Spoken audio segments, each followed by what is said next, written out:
I'm so thrilled to be chatting with Deryck of Sum 41. You guys got the big farewell show at the Saddle Dome on January 16th. Deryck, how are Yeah, you, man? I'm good. I'm really good. You guys are set to play your final shows as a band on the tour of the Setting Sun, which, by the way, killer piece of marketing on the name for that tour. I absolutely love it. Oh, So far with the other shows you guys have done as a send off, how's it been so far? What's the reception kind of been? it's been really good. It's really emotional, but in a positive way. I've noticed it feels like the shows are always really crazy, and there's a lot of mosh pits, and people are going crazy and jumping around. But I see a lot more smiles, like really big smiles. Like people are just really happy to be there and be a part of the last show. It's not emotional in a sad way. It's more surprising, like how happy everybody is. The way that you can build a connection, like, I mean, going back to like the early 2000s, people have been listening to you guys, so people have likely like grown up with you in a way, so getting to do that send off kind of, it must be emotional for people. They must be loving it. Yeah, I mean it's a mixture of both. There's people who've been there since the early days, and then there's a younger audience too that is just kind of seeing us for the first time. I was curious, how do you guys go about building like the set list for a farewell show like this? Because there's like 8 studio records, there's other like live stuff, EPs. How do you Yeah, guys as the band sit down and just try to make everyone as happy as you can? I mean it is tough because especially when we have a new record out at the same time as we're doing a farewell. So I think the thing that I hear most from people that if there's any disappointments that we're not playing enough new songs. We're Interesting. only playing a few songs off the new record, and there's a lot of songs that people would really like to hear, but we're playing like 30 songs already. So that's like a 2 hour plus show.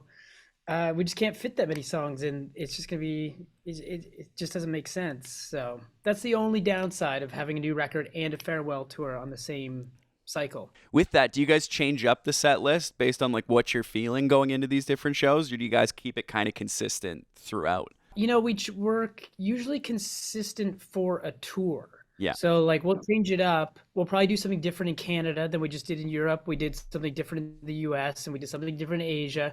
But there's the core songs that you have to play, which is like 80%, 90% of the set, and then there's like a 10% of the set list that will switch up. Because there's certain songs that were only released in Europe as singles. There are certain songs that were Interesting. only released in Canada that were singles and stuff like that. So we do switch up certain things, but we always play songs that we feel like people are gonna know. We don't really go too far into deep cuts, especially at big shows. If you're playing smaller shows, which we'll do sometimes, we'll play some really random stuff. But when you're playing like arenas, it's tough to play songs that only 100 people are gonna know. Yeah, you yeah. know.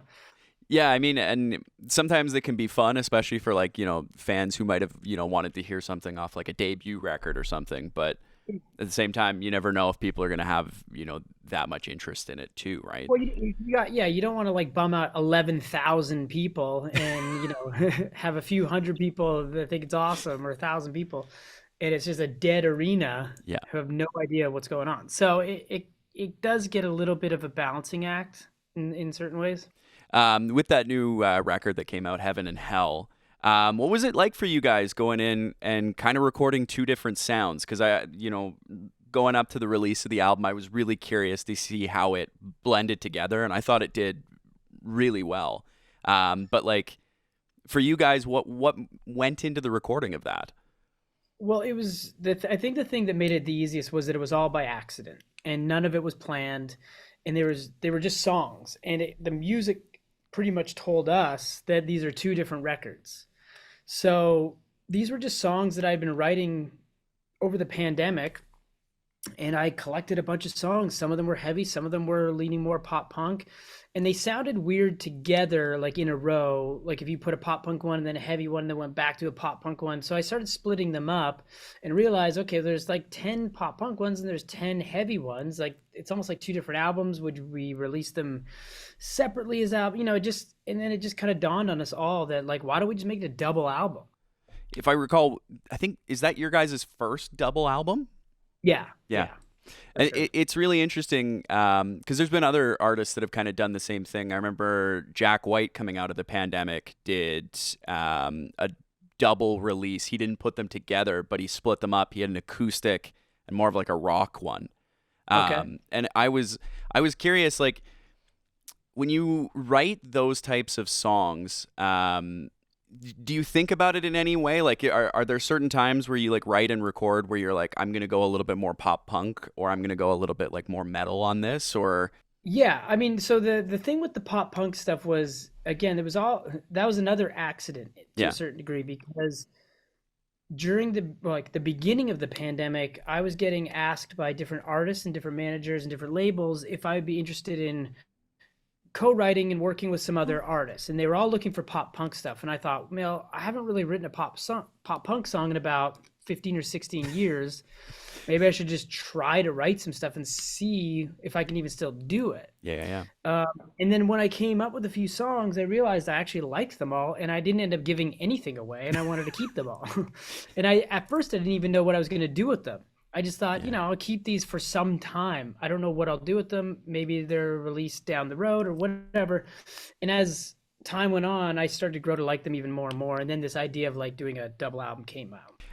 You recently put out your own memoir, Walking Disaster. Had the Yeah. opportunity to actually listen to it as an audiobook Oh, on top cool. of going out and like writing your own memoir, which is very cool. What was it like to narrate your own audiobook? It was kind of strange. I mean, it's not as easy as you think it's going to be, where you just read and it's, like you do stumble a lot and you have to keep rereading over the Yeah. same line and stuff like that. So it does take some time. So that's like the technical part of it. And your voice gets sore after 6 hours of just reading and talking. Sitting in the Um, old booth. yeah, but I think on the sort of emotional side, there's a lot of stuff that was hard to write about and hard to put on paper. So it was even harder to say it and talk about it in front of people who are recording you, like people I didn't know. I'm in a studio with engineers and producers who I've never met before, talking about certain things that were just really difficult, especially the stuff that pertains to our old manager Greg Norrie. Yeah. Like there's a lot of stuff that was just very difficult. So saying that stuff out loud was hard, but in the long run, made it easier to get over it or to process it, Yeah. to kind of move on from it. I think that's really cool. Like, I mean, I here at work, we have to do commercial reads and stuff all the time, and I trip Uh-huh. and stumble. I can't even imagine how much I'd stumble over myself, talking about myself. Like, it would be tough. Yeah, I've never heard it. I couldn't listen to it. I didn't want to listen to it. So I Yeah. have no idea how it sounds. And it was just one of those things. I did it and just left. I have no idea how it turned out. Yeah, yeah, yeah. No, I listened. It sounded really good. So, Okay, thank um, with you guys, of course, having this like last tour, is there an appreciation for you guys being able to kind of send it off with these final shows? Because there are some bands that just kind of disappear. Is it Yeah. is it a little special for you guys to get to kind of do the last curtain call on Sum 41? Yeah.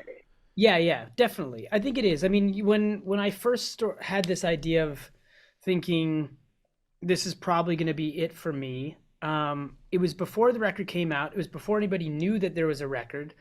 And I had a conversation with my manager and I said, I don't know if I want to do this anymore. I think I might just make that last tour that we did the last tour.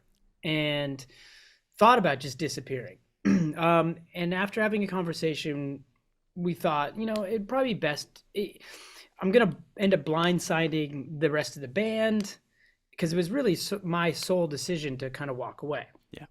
And I thought, out of respect for everybody in the band, in the fans, and even myself in the long run, is to just do one more where we all know that this is the last one. Yeah, it's going to be really cool to get to send off. And I mean, with your guys' history around Calgary, I was taking a look through at some of the venues that you guys have gone through and play. You guys have played the Palace, to the Grey Eagle, to the Dome. You guys even played the Corral, which I think they knocked down Yeah. now. Oh yeah. Is it kind of cool to look back at like your guys' histories across all like these Canadian cities, and really all of them, and like kind of bring up those like special memories of touring in the past and all that too? Yeah, yeah, for sure. I mean, like we've been touring for so long, and even though it's long, it goes by quick. But there's so many memories. I mean, every city we go to, there's some sort of wild story that we don't really remember until we get there, and somebody will go, "Oh yeah, remember that happened?" And you're like, "Oh shit, yeah, I forgot about that." So yeah, I mean, we've had a lot of history in all these places. It'll be great to go through one more time and say goodbye to a lot of people. We have a lot of friends in all these cities, and Yeah.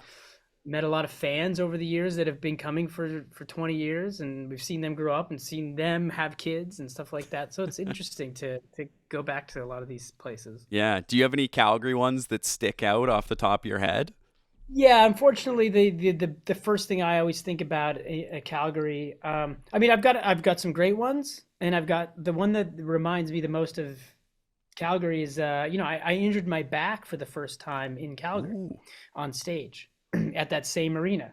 So, and it's something I've had to deal with ever since that night in 2007 that I herniated my disc on stage. But I've had lots of great stories there. I mean, we toured with Motley Crue there. Yep. I remember Tommy and I went out, just the two of us, and went out just like bar hopping, stayed out all night and stayed up all night right up into the morning. And I think we made it to like noon the next day. I remember we got cowboy hats. We were at a bunch of different bars. Maybe we went to some strip clubs. I don't remember, but we kind of did the whole the whole city that night. Amazing. Well, here's hoping that at this Calgary show, all is well with the back, and Yeah. we are so stoked to welcome you guys. It's going to be awesome to send you guys off in January at the Dome. We will see you there. All right, cool. Thanks a lot.